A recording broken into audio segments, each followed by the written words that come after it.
What's up, Planeswalkers? It's your boy K-Dog. Got another Artisan Festival of the Gods deck for you guys. This one I'm looking at Orzhov Knights. So it's pretty low to the ground, aggressive deck. And just go over it real quick and we'll jump into a couple matches. The 1-drop slot, we have 4 Venerable Knights. Just a powerful 2-1 for 1 mana. And when it dies, we get to put a +1/+1 counter on target knight you control. So every single creature is a knight. So anytime it dies, we'll be able to buff something up. Running 4 Foulmire Knights at a 1/1 Death Touch is perfectly fine creature in and of itself, and has some nice synergy with a couple of our other cards you'll see in a second. And then when we draw it in the late game, mid to late game, we can just pay 3 to draw a card and lose a life. As a combat trick, since we are so creature heavy, we're going to run 2 Phalanx Tactics to kind of help us close out games. It's a 2-mana instant, 1 in white. Target creature you control gets +2/+1 until end of turn, and each other creature you control gets +1/+1 until end of turn. So basically buffs every single creature. Also in the 2-drop slot, we have 4 Youthful Knights. Just a nice 2/1 First Striker for 2. First Strike should trade pretty well in most situations in this event. Another 2/1 for 2 is Smitten Swordmaster. Has lifelink. And also we can cast the Adventure Side as a 1-mana sorcery. We gain X life, and each opponent loses X life, where X is the number of knights you control. So it's really good to help us kind of stabilize against other aggressive decks, especially if we've gotten off to a slow start for some reason. We're also going to be running 4 Corpse Knight. It's a 2/2 for 2, white and black. Whenever another creature enters the battlefield under your control, each opponent loses 1 life. So we're not really like running tokens or anything like that to get a ton of value off of this, but we are very, very creature heavy, and so it's definitely at that little incremental value to chip away at our opponent's life total is going to be pretty huge to help us close out games quickly. And this card has performed really well for me in the few games I've tried with it. Wintermoor Commander, playing as a 4 of, also white and black, for a 2-power Death Touch human knight. Its toughness is equal to the number of knights you control. So even if it's our only creature, it'll always be a 2/1. But the nice upside that works so well is that whenever it attacks, another target knight you control gains indestructible until end of turn. So this way we can just keep attacking turn after turn with this guy out. If they block the commander, then the Death Touch will kill whatever they choose to block with. And the indestructible means that whatever other creature we're attacking with will not die, no matter how they block it. And to help us continue being aggressive, we're in a couple Ardenvale Tactician. It's a nice 2/3 flying human knight, but it's also a bit of a pseudo removal, or a tempo, if you will. As a 2-mana instant, we can tap up to 2 target creatures. So if our opponent has bigger creatures than us, or if they're threatening lethal, we can just kind of hold up 2 mana, tap down their creatures before their combat phase, and then we hopefully swing in for lethal on the following turn. For some utility removal, we're not going to be running Murder or any of those kind of removal spells. We just want to run Banishing Light so we can deal with anything our opponent plays, enchantments, artifacts, creatures, and Banishing Light allows us to answer any of those things. And Belle of the Brawl is another way to kind of help us finish out the game. It's a 3-mana 3/2 with Menace, so that means at least 2 creatures have to block it. But whenever it attacks, other knights you control get +1/+0 until end of turn. So we're just all in on just getting a bunch of knights out, using Belle of the Brawl, maybe Phalanx Tactics, and just push through just a ton of damage and close out the game quickly. And because we do have a lot of creatures out, we'll be able to run a couple Conclave Tribunals as we can convoke. So we can, use some combination of creatures and mana to cast this. And another way to kind of deal with any problematic permanent on our opponent's side. And running 23 lands. So we got 7 plains, 7 swamp, 1 Orzhov Guildgate, 4 Scoured Barrens, and 4 tournament grounds. So since we are very creature heavy, this allows us to tap for white or black to cast night spells. We don't have any equipments in this one, so we're just all in on knights and a little bit of removal. So just nice and simple. Played a couple games with it earlier, and the deck performed really well. So we'll see how it does this time. There we go. Alright, Festival Fires of Perforos, Artisan Knights. Alright. Yeah, these sort of popper or common and uncommon events are always pretty fun to play. It's pretty easy to pretty much throw anything together and eventually get your 2, 3, whatever wins that they're looking for. Yeah, this hand seems fine. Venerable Knight. The question is, what do we do on turn 2? Let's see what our opponent does.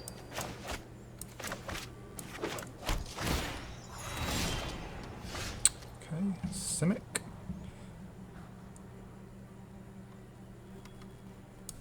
We'll just keep pushing these and give ourselves some options next turn.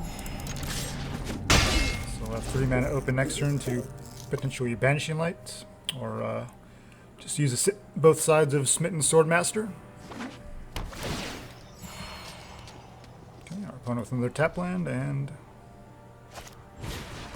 Wand of Vertebrae. Okay, that's very curious.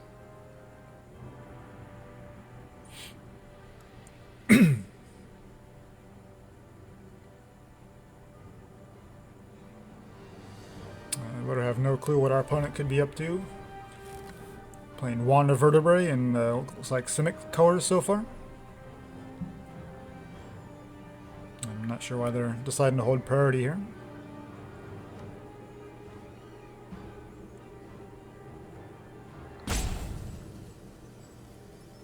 Yeah, you can use your artifact or you can pass the turn. There we go. Well, Belle with the Brawl is pretty tempting here.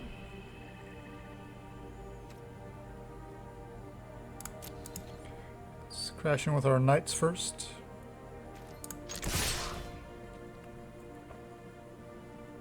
I think I'm fine with doing both halves of Smitten Swordmaster here.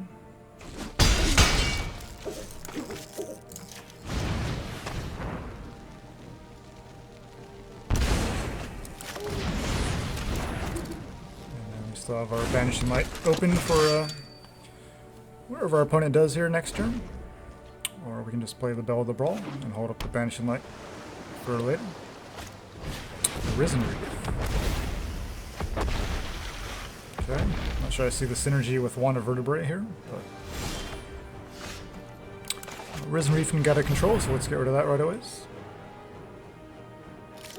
Obviously the 1 toughness means the Risen Reef can trade favorably if they choose to go that route as well. So just push across 6 more damage. We'll gain 2 off the Smitten Swordmaster, give us a nice breathing room. And we got this Belle of the Brawl to kind of follow up and push through for a bunch of damage. Our Scoured Barrens gain a life. And say go. Our opponent down to 8. We got 6 power on board. So pretty good spot. Nice thing about these events, you don't have to worry about board wipes or anything like that. Looks like our opponent's on Temur Elementals, maybe?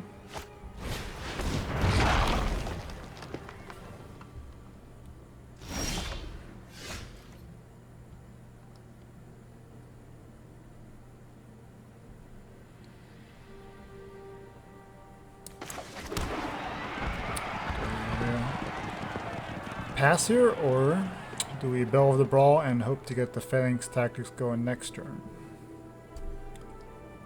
We can definitely push 4 damage across right here.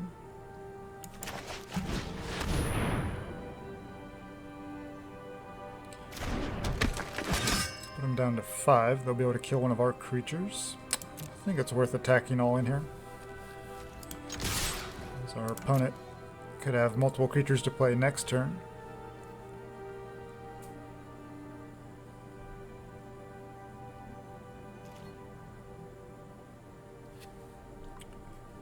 And if they choose no blocks, then we have Phalanx Tactics. And that should be lethal. 4, 7, 10. Yep.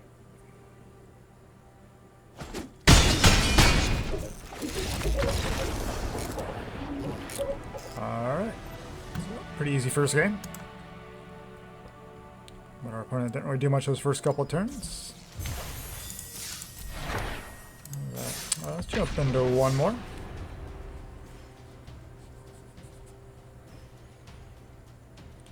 Pretty sweet event, so if you're looking for any last minute deck ideas to maybe mix something up in these last 40 hours or so, yeah, this deck is run pretty sweet for me. Alright, up against Uri Fen.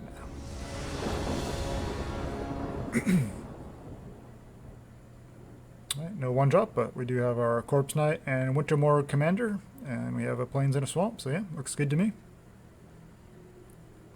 Plus we're on the draw, so maybe we will draw into a 1-drop or another land. And from there we can just kind of get going.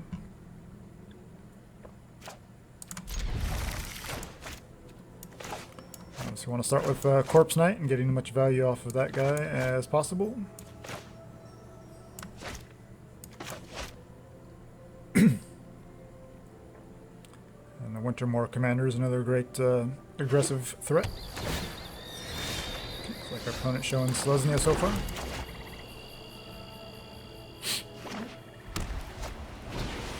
Season of Growth, yeah. That's pretty good. See how we fare against these guys. So we're gonna probably have a bunch of enchantments or maybe pump spells. Paradise Druid with what, Sentinel's Eyes maybe? Yep. I'm not sure we have a good answer for that. We have Death Touch, so that's something.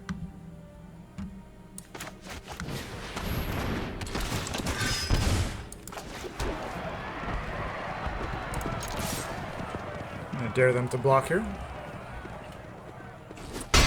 Since I know their deck is all in on just playing a couple creatures and enchanting them up, suiting them up. Psionic. Yeah, that's a good one in this format.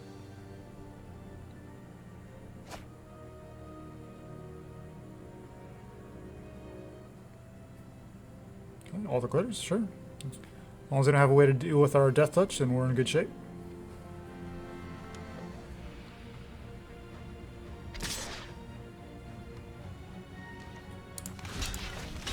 I'm happy to make this trade here.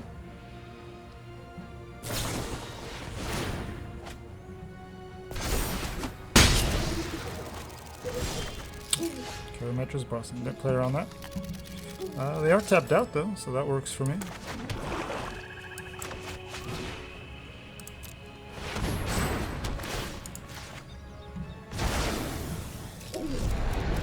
Seasoned Growth could have been another relevant target there, but I think we just need to get their creature off the board before while it's tapped down. And of course they have another one.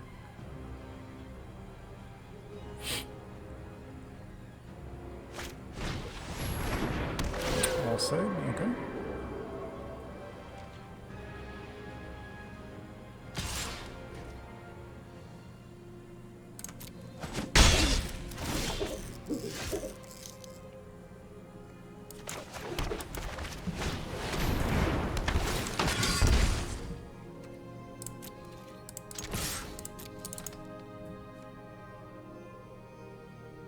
Fine if they want to block a Paradise Druid, because that's going to be problematic for us to deal with.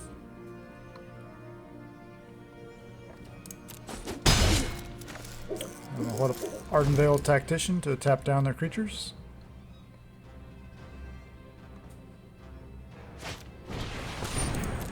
So you can't tap down the Paradise Druid as long as it's hexproof. We'll see how they choose to enchant their creatures.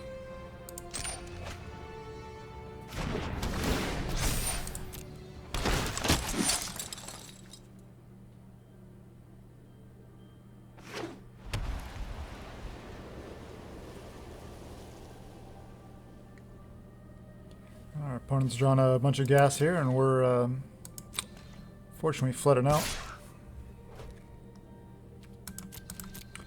Definitely need our Belle of the Brawl if we have any hope.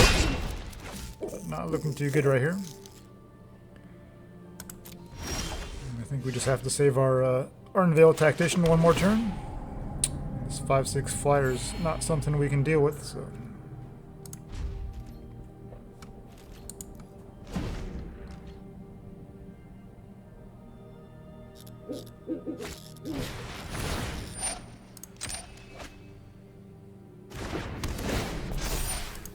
See, another Karametra's Blessing would wreck us. But things aren't looking too good.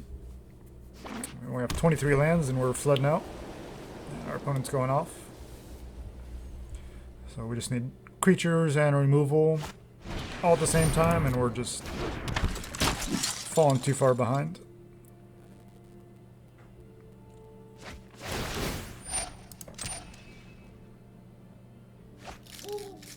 Obviously, we're going to tap down this Envoy.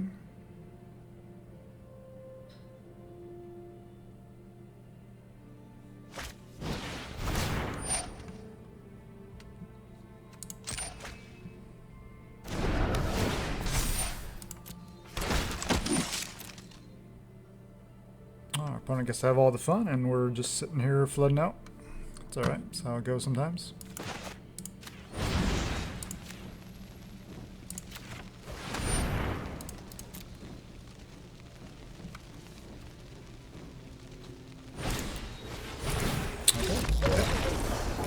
Opponent basically playing green-white enchantments in standard or with commons and uncommons. So no Setessan champion, but it's still super powerful deck, and they had a pretty nice start.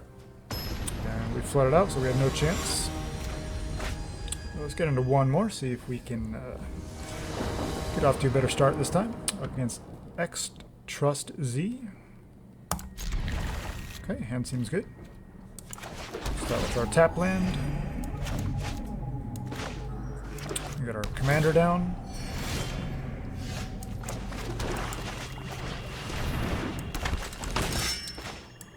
We got the Phalanx Tactics. So, feel pretty good here. We'll just try to get some value off the Swordmasters. And just hold up the Tactician for whatever creatures they play. Uh-oh. Our opponent missed a land drop and doesn't have a D-Spark. That doesn't seem particularly relevant in this format.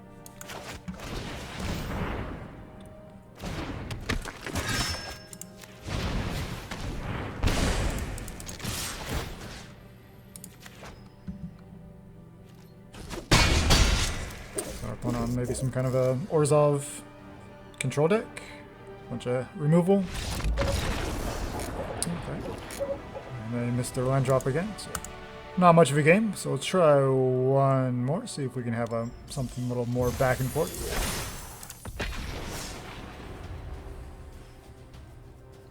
It's the power of aggro. If your opponent stumbles at all, then they just can't come back. Obviously, we saw that with the enchantments deck, and they had the seasoned growth. They can just keep drawing more enchantments. And we don't have any way to deal with flyers other than our Banishing Lights and Conclave Tribunals, but those were nowhere to be found. Alright, up against Rocky Mountain Mage. Cool.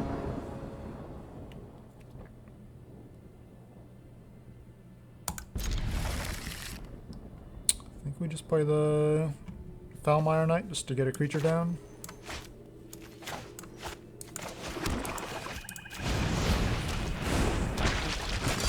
We have a turn 1 play.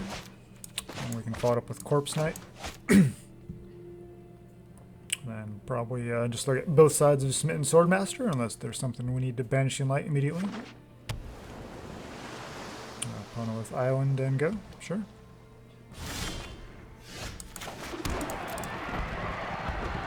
Attack for 1. If they let us. They're just going to flash in a Spectral Sailor. I'm attacking either way. Opt. Sure.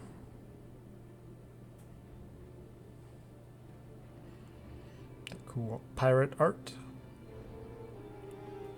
On bottom. Okay. Get our Corpse Knight down.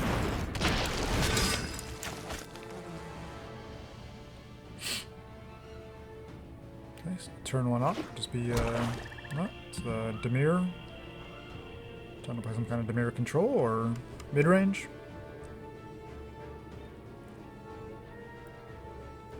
Of course, they have removal. But they're going to be do the right thing and hold it up for combat. Let's play both sides of our Swordmaster and force them to respond.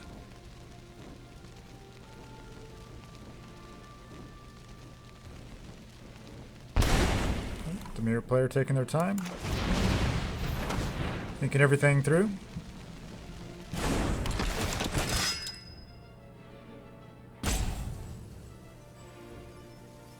If they had removal, they should have played it already. Just getting extra value off Corpse Knight and Smitten Swordmaster.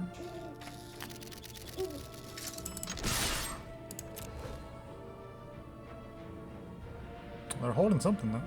Could just be another opt. Tyrant Scorn. I mean, between the Swordmaster and the Corpse Knight, they just took 2 extra points of damage for no reason.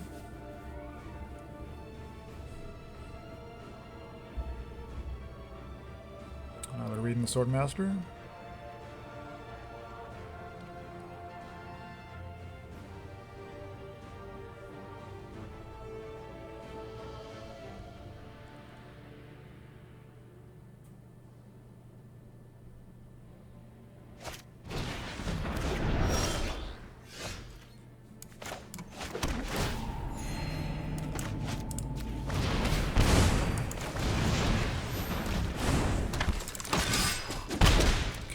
Tapped on our Swordmaster. Sleep of the Dead. It's actually a pretty decent card. Opponent finally found their 3rd land.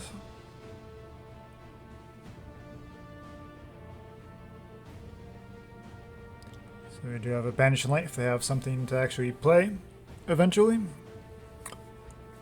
Fortunately, not finding the creatures we need.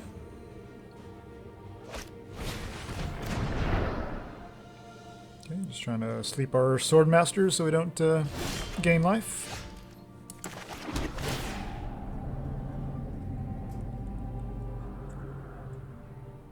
Our opponent leaving 2 mana open.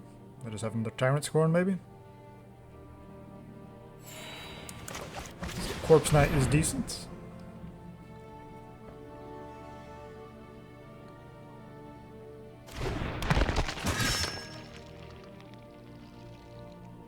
Our opponent being very deliberate with every single play.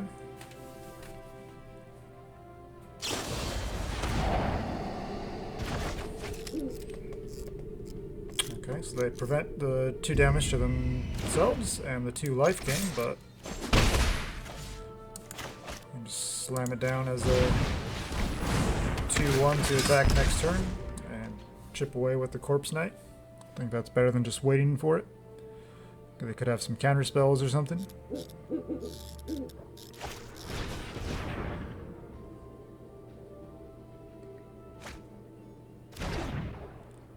It's nice not to have to play around a Ritual of Soot or anything like that. But Tyrant Scorn is still pretty good spot removal. Our opponent just continues to hold up spells. So we do have 2 Banishing Lights whenever they do eventually play something, but just looking for more creatures really at this point.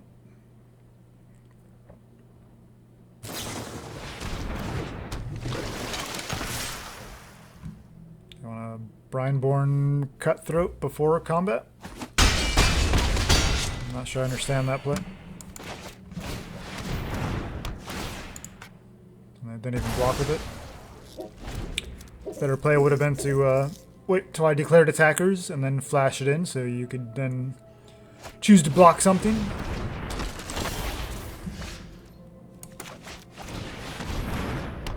I can Banishing Light this. And then just win off Swordmaster. Alright, pretty clean victory against a Dimir Flash control deck. Alright, so stumbled a little bit against the Selesnya enchantments, but that's a pretty powerful deck. Just in standard and even in this format as well. So yeah, just nice fun deck. Hope you guys enjoyed and look forward to seeing you in the next one. Take care.